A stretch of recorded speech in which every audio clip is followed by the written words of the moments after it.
If your X.com or Twitter profile update keeps failing, don't worry. This is usually a simple fix, and in this video, I'll walk you through the exact steps to get it working again. Whether you're trying to update your name, bio, or website and keep getting an error, the issue is often caused by a small formatting problem or a field that's just flagging behind the scenes. By the end of this tutorial, you'll know how to clean up your profile and save your changes successfully.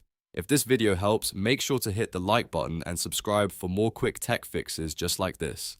Alright, let's jump in. First, start with your display name. If you've added emojis, symbols, or special characters, remove them and try saving again. It can sometimes reject profile changes if the name includes unsupported characters, even if everything looks normal on the screen. So keep it simple, use standard letters and the numbers, and then check whether the update goes through. If it still fails, move to the next part of your profile. Open your bio and make sure it is exactly 160 characters or less. Even if it seems close, going over the limit can cause the update to fail, especially if there are hidden spaces or extra formatting. A good trick is to shorten the bio a little more than you think you need, then try saving again. Keep it clean, clear, and within the character count X allows. Now, if you're still seeing the same error, the next step is to clear the URL or website field in your profile. This is important because sometimes X flags a specific website as suspicious or malware related, and that can stop your profile from updating entirely. Delete the website for now, save your profile, and see if the changes go through. If it works after removing the link, then you found the problem and can test a different URL later.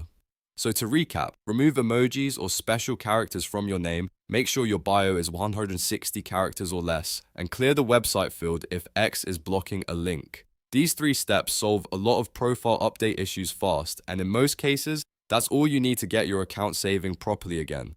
If this tutorial helped, please hit like and subscribe for more helpful walkthroughs, fixes, and quick solutions. Thanks for watching, and I'll see you in the next one.